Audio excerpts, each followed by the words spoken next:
Hello knitters, Barbara Benson here. I am an independent knitwear designer who also likes to make videos here on my YouTube channel, Watch Barbara Knit. Make sure to check in the description notes below the video where you will find links to all of my online shenanigans, including how to get my patterns to knit up for yourself, how to join the Watch Barbara Knit Facebook group, how to support me on Patreon, and where to get Watch Barbara Knit merchandise. Today we are going to have a bit of a chatty video. I am just going to be talking about a subject, and it is a subject that I believe kind of falls into more of a behind the scenes kind of discussion, hybridized with educational content. One of the things, if you've seen some of my videos, that I like to talk about are things that more experienced knitters take for granted, that everybody knows these things, and that newer knitters or knitters who just don't have as much experience or extensive experience might not really know this information.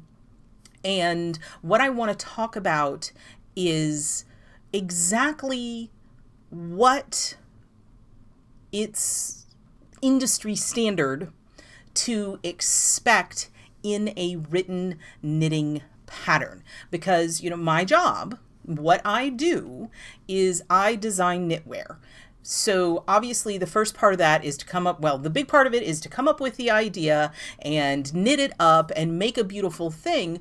But just as important as designing something pretty or fun or exciting is being able to write that pattern down in a way that effectively communicates to other knitters so that they can reproduce and get the same results that I, as the designer, got. So that communication skill is really important. And it's a very different skill set than the design skill set, which is creating the original item, being able to communicate that original item and so that somebody else can reproduce it is a completely different skill set. But luckily in the industry, there are a certain set of standards that these are like the expectations that you should have for a knitting pattern, what kind of information it is going to provide to you. But I think that, and one of the reasons I'm making this video is that there's a certain subset of knitters, and maybe it's newer knitters, or maybe it's knitters who are coming into knitting from other crafting venues, that have expectations of what a knitting pattern should contain that doesn't really go well. It doesn't jive with what the industry standard of what a knitting pattern should contain and what is, for lack of a better word, reasonable to expect from a knitting pattern. And it's something I've struggled to verbalize, but in a conversation, an online conversation with other design professionals, another designer actually verbalized it in a very good way that I'm like, this is the thing that I've always struggled with and I've never been able to verbalize. And what it is and what I want to talk about is the difference between a knitting pattern and a knitting tutorial. Because not all knitting patterns are knitting tutorials. And flip side, not all knitting tutorials are patterns. Like, not every tutorial that you see is going to result in a finished garment, end piece, whatever. It might just be teaching you a technique. But on the same side, on the flip side, not all knitting patterns are going to be complete tutorials. So first I want to talk about what you can expect in a knitting pattern. And while I'm doing it, I will contrast it with what a knitting tutorial is going to provide. So yes, a knitting pattern needs to give you all the information that you need to be able to effectively take needles and yarn and create that item.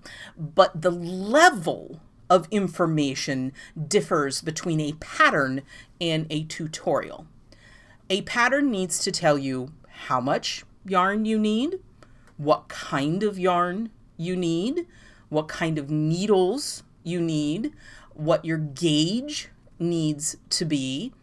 It needs to provide you with all of the abbreviations that are being utilized in said pattern, like K equals knit, P equals purl, K2TOG equals knit two together. If it is a standard abbreviation, one that is used very, very commonly across the knitting world, the only thing that a standard knitting pattern is going to provide to you is that K2 tog equals knit two together. SSK equals slip, slip, knit. It's going to tell you what those abbreviations mean. If you are using an abbreviation in a non-standard manner, then there should be more elaborate information. And things like make one left, make one right, will typically go into written information about how you're lifting it and where you're knitting it and things like that. And like for me in particular, I have made up some of my own stitches because standardized stitches don't like necessarily do what I want them to do. Like you've got slip one, knit two together, pass, slip, stitch over, which is a 2-stitch decrease that leans to the left. But the standard right-leaning decreases knit 3 together, and I don't like that one, so I made up my own. And therefore, in my pattern, at the beginning of the pattern, outside of the little sidebar that just has the basic definitions, there is a whole paragraph explaining how to do that stitch because it is a non-standard stitch. And one of the reasons I created this YouTube channel in the first place was to be able to post videos of these non-standard things. These are things that I just made up or I am modifying that I'm doing in a non-industry standard way. So I want to provide to my knitters the ability to reproduce that. So I'll have a much more elaborate description in my, I have 2 patterns that are Mobius. There is an entire page, a 2-column page with illustrations on how to do the cast on because it is a non-standard type of thing. And that actually wanders into the realm of being a tutorial for Mobius knitting because I have provided all of that additional information. So your gauge, your yarn, your needles, your abbreviations, and then instructions written in industry standard terminology on how to create what you are creating. Now, using industry standard abbreviations and like the way that repeats work, there are all kinds of things that and I have 2 videos on how to read a knitting pattern. It's sort of a special secret code that you have to learn to read if you want to knit. And so it's going to be like row 1 and then knit 2, purl 2, parentheses, do this stuff times 6 times. All of that is in there. But all of that is going to be in there and it's going to communicate to you. It's going to say cast on 7 stitches using the long tail cast on, or using a stretchy cast on. Or if it doesn't even tell you what cast on, it's just whatever cast on you want to use.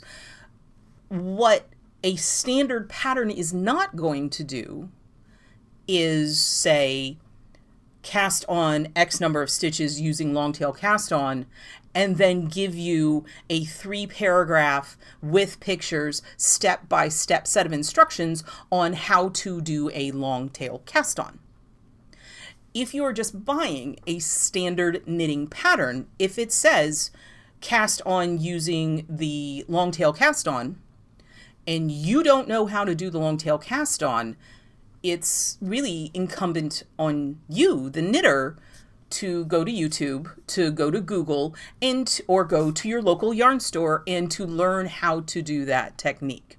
A knitting pattern is not going to teach you how to do those things. It's not going to teach you how to knit. It's not going to teach you how to purl or knit two together or do any of these stitches. As I said, if it has a really unusual specialty stitch, that information will probably be in there. But for just general knowledge knitting stuff, that pattern, the knitting pattern, is not going to teach you how to do that. It is not going to teach you how to read the pattern. It is going to be in knitting speak. It's going to be in a knitter's language.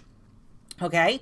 But then if it's a garment, it should have a schematic. Back to what you can expect in a pattern. It should have a schematic. It should tell you if it needs to be blocked, all those sorts of things. So that is what is like standard to expect from a knitting pattern. A knitting tutorial will teach you. A knitting tutorial will provide like really specific instructions. It will have photographs. It will have step-by-step instructions that walks you through the process, because it is a tutorial. It is teaching you how to do the thing that you are trying to do. So it's going to probably be many, many more pages, and it's probably going to be a more expensive thing to buy, right? So if the person who is writing it has to take all the time to take individual photos of individual steps and to write out all of this information, that is a lot of sunk time and investment that you will end up having to pay $10, $12, $15 for that pattern. But it's because it's not just a pattern, it's a tutorial. It's going to have, if it tells you to Kitchener something, it's going to have step-by-step instructions on how to Kitchener, how to do the Kitchener stitch or how to do the mattress stitch. It's not just going to be like Kitchener this together, because in a standard pattern, it's just going to say Kitchener it together, and you're going to need to go to Google and find out how to Kitchener. That's not, it's not standard to expect that level of instruction from a knitting pattern. And that is really what I wanted to communicate in this video today, that a knitting pattern contains, yes, all of the information you need to execute the pattern, but under the assumption that you already have the skills needed to execute all of the techniques in that pattern. So if it's a pattern with cables in it, it's not going to teach you how to do cables. The pattern assumes if you are knitting a pattern that has cables in it, that you know how to do cables or lace or color. If it's a color work, it's not going to micromanage you and say, okay, run these along and catching the threads every X number of stitches, because different people do it differently and different knitters are going to have different preferences. The information will be there for you to execute it, but you have to have the skills necessary to execute it. A knitting tutorial, on the other hand, is there to hold your hand. It is there to instruct you and help you learn whatever this technique is. And the reason why I wanted to make this video is because I want to help people understand what they're getting and what is like a reasonable expectation of a pattern versus a tutorial. And if you have spent $5 or $6 on a knitting pattern, yes, if independent designers are there to provide pattern support. And what I mean by pattern support is my email is on every single one of my patterns. And if you run into a problem understanding one of my patterns, I 100% want you to email me, and I will do my best to help you figure out where the disconnect is happening. Now, what is not particularly reasonable is for you to spend $5 or $6 on a pattern and then email the designer and expect the designer to teach you how to do the knit stitch or how to do the cables or how to do those sorts of things, because the knitting pattern is not a tutorial. It is not there. It doesn't give you unlimited access to instruction from the pattern writer, from the designer. The designer is selling you a pattern, and yes, if any part of the pattern is confusing, that designer should help and answer like specific questions, but it shouldn't be a 15 email exchange with the expectation that you are being walked through how to knit that pattern in a step-by-step fashion, or for that designer to create a custom video for you to see how to do something.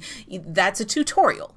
You've got tutorials and you've got patterns, and they are not the same thing. So, I hope that this video is taken the way I intended it, as educational. I am not calling anyone out. I'm not specifically talking, I mean, I have had these experiences, and I hope that at every time I have dealt with it graciously, it's because inexperienced or newer knitters don't necessarily know what a reasonable expectation is, what is a reasonable level of service to expect for your pattern purchase. If you've purchased a pattern, that's one thing. If you purchase a tutorial, that's another thing entirely. But I'm going to tell you, if you paid $4, $5, maybe $6, even $7 for a pattern, that's not a tutorial. A tutorial is going to be 20-something pages long, and you're going to have to spend $15 on it because it takes that much more time and effort to do. So, I would love if you have any questions or clarifications, or even if you're like, hey, you're wrong. This is definitely something that I have been working my way through, trying to understand. As I said, I've had difficulties verbalizing and trying to communicate what I'm trying to communicate. I would love to hear your thoughts in the comments and other points of views, because, you know, this is a dialogue, hopefully, with y'all on the other side of this computer. And if you want to talk about it more, I will be doing a YouTube live next week, because I'm going out of town a little bit later, and we can talk about it more. It'll be Thursday at 7 o'clock, but I really appreciate it if you've gotten this far. If you have any other questions about the design process or being a designer, or this kind of esoteric stuff, I would love to hear what questions you might have so we can talk about this some more, because I wonder if y'all wonder what it's like to be a designer and the kind of things and challenges and everything that as a designer I run into. But most of all, I really appreciate you watching, and